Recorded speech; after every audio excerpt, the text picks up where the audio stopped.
बिस्मिल्लाहिर्रहमानिर्रहीम। मैं मोहम्मद तारिक अब्बास और आज हमारा जो नेक्स्ट टॉपिक है थर्मल कंडक्टिविटी। हमें ये देखना है कि थर्मल कंडक्टिविटी यानी टेम्परेचर किस तरह जो मुख्तलिफ ऑब्जेक्ट हैं उनमें किस तरह टेम्परेचर जो है वो एक सिरे से दूसरे सिरे में जाता है।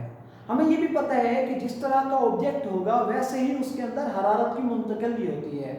हर ऑब्जेक्ट के अंदर हरारत की मिकदार एक तरीके से मुंतकिल नहीं होती, जैसे लकड़ी है या प्लास्टिक है, इस तरह की चीज़ में इस हरारत ज़्यादा जल्दी मुंतकिल नहीं होती, बजाय स्टील और लोहे के उनमें जो हरारत है वो तेज़ी से मुंतकिल होती है। तो हमने ये भी हमें पता है कि कुछ चीज़ें कुछ ऑब्जेक्ट जो होते हैं वो ज़्यादा कनेक्टिविटी शो करते हैं, कुछ कम शो करते हैं। तो आज हमने थर्मल कनेक्टिविटी देखनी है। हमारे पास एक मीटर क्यूब है, इस क्यूब के अंदर हमने थर्मल कनेक्टिविटी देखनी है।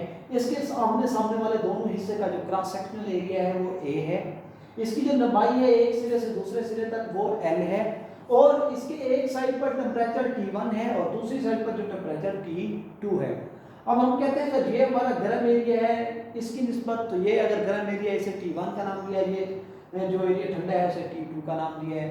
अब हमें ये भी पता है हरारत जो है ठंडे एरिया से गर्म एरिया से ठंडे एरिया की तरफ मुंतकिल होती है।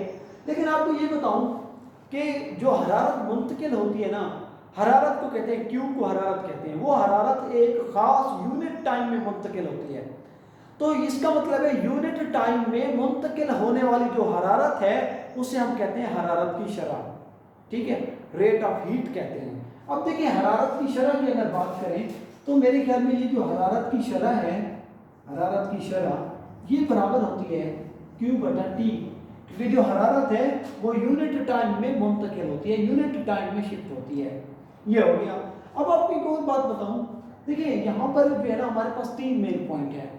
इस हरारत की शरह को हम एरिया के लिहाज से भी देखेंगे, इस हरारत की शरह को लंबाई के लिहाज से भी देखेंगे, इस हरारत की शरह को दो सिरों के दरमियान टेम्परेचर के फर्क के बुनियाद पर भी देखेंगे।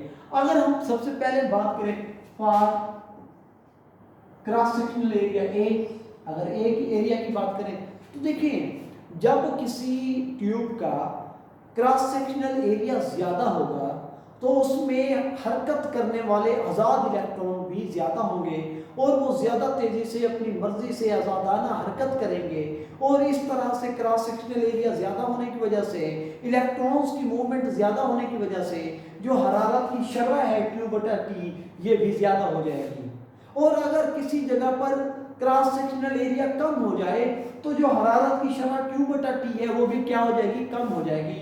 इसका मतलब ये है क्रॉस सेक्शनल एरिया ज्यादा तो हरारत की शरह भी ज्यादा, अगर क्रॉस सेक्शनल एरिया कम होगा तो हरारत की शरह भी कम होगी।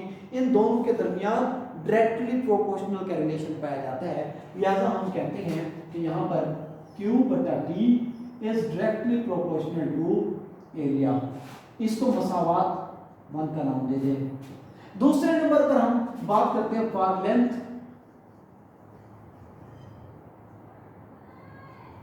लेंथ की बात करते हैं, लंबाई की बात करते हैं।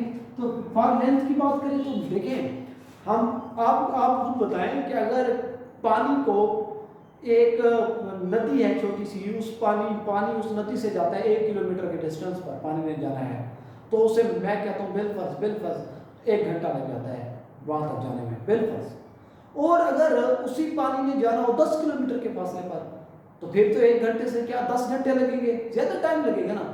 तो देखो जब किसी भी ट्यूब के अंदर हरारत में ज्यादा सफर करना हो तो हरारत को पहुंचने में ज्यादा टाइम लगेगा, यानी Q बटा T जो हरारत की शरह है उसमें हमें ज्यादा टाइम लगेगा, उसमें यानी कि हरारत कम पहुंचेगी। लंबाई ज्यादा होगी तो हरारत कम पहुंचेगी, अगर लंबाई ज्यादा होगी तो हरारत कम, और अगर लंबाई कम होगी तो जल्दी पहुंच जाएगी। तो इसका मतलब है इन दोनों का एक दूसरे के साथ उलट रिएक्शन है। लंबाई ज्यादा रखेंगे, लंबाई ज्यादा होगी तो एक खास यूनिट टाइम में कम हरारत वहां तक पहुंचेगी, अगर लंबाई कम रखेंगे तो उस यूनिट टाइम के अंदर ज्यादा हरारत पहुंच जाएगी। तो इसका मतलब है ये जो Q बटा T है इसका जो रिलेशन है 1 बटा L, इनवर्स रिलेशन है। तीसरी बात करते हैं टेम्परेचर डिफरेंस की। ये जो सिरों के दरमियान टेम्परेचर डिफरेंस है इसकी अगर बात करें तो हमें पता है टेम्परेचर डिफरेंस की अगर बात करें तो देखो अगर दो सिरों के दरमियान टेम्परेचर का डिफरेंस ज्यादा होगा तो हरारत तेजी से मुंतकिल होगी। देखिए अगर आप एक जो है ना मैं एक मिसाल दूं कि अगर किसी जगह पर पानी बहुत ज़्यादा ज़ख़ीरा हो, वो अगर वहाँ से क्या हो जाए उस डैम से टूट जाए या कहीं से भी, तो वो तेज़ी से पानी शिफ्ट होता है, मुंतकिल होता है। एक छोटी सी नदी टूट जाए तो उस तरह तो नहीं होगा जिस तरह एक डैम के टूटने से होगा। तो बताने का मकसद ये है कि जब दो सिरों के दरमियान टेम्परेचर का डिफरेंस जितना ज़्यादा होगा, उसकी एक सिरे से दूसरे सिरे तक जाने में जो हरारत की स्पीड होगी वो तेज़ होगी। अगर डिफरेंस कम होगा तो स्पीड भी कम होगी। तो ये भी एक दूसरे के साथ डायरेक्टली रिलेशन है। इसमें भी हम कहते हैं हरारत की शरह जो है वो डायरेक्टली प्रोपोर्शनल है T1 माइनस T2, टेम्परेचर का डिफरेंस देखेंगे यहाँ पर उनके दरमियान। अब इसे मसावात 2 का नाम दें, इसे 3 का नाम दें, इन तीनों मसावातों को आपस में मिला दें। जब इन तीनों मसावातों को मिलाएंगे तो ये हमारे पास आ जाएगा Q बटा T इज प्रोपोर्शनल टू, ये ऊपर है A, ये बटे में L और ये फिर ऊपर है, तो ये आ जाएगा T1 माइनस T2। ठीक हो गया। अब हमें पता है प्रोपोर्शनल की अलामत को खत्म करने के लिए हम इक्वल लगाते हैं और कांस्टेंट लगाते हैं, तो ये आ जाएगा Q बटा T is equal to constant A into T1 minus T2 बटा L। अब ये देखिए कांस्टेंट यहाँ पर जो है वो K कांस्टेंट है, तो ये आ जाएगा Q बटा T is equal to K A T1 minus T2 बटा L। अगर हमने उस थर्मल के उस ये जो K है ना, ये हमारे पास कांस्टेंट है थर्मल कंडक्टिविटी का, और ये हर जो मुख्तलिफ ऑब्जेक्ट है उसके लिए मुख्तलिफ होता है। अगर हमें किसी ऑब्जेक्ट की थर्मल कंडक्टिविटी के कांस्टेंट की वैल्यू निकालनी हो तो K को इधर रहने दो, बाकी चीजों को उधर ले जाओ, तो ये आ जाएगा K is equal to L को जब इधर ले जाएंगे तो L इधर जाकर ज़रब खाएगा Q बटा T, ये L भी ऊपर आ जाएगा। अब A जो है ये इधर आके बटा हो जाएगा A, और T1 माइनस T2 ये भी उधर जाके बटा हो जाएंगे, तो ये आ जाएगा T1 माइनस T2।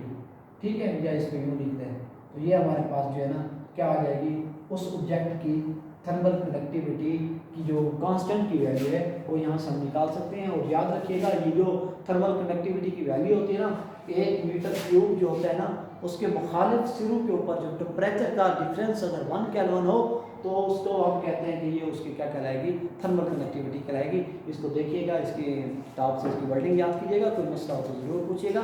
इंशाल्लाह मिलते हैं नेक्स्ट लेक्चर में। अल्लाह हाफ़िज़।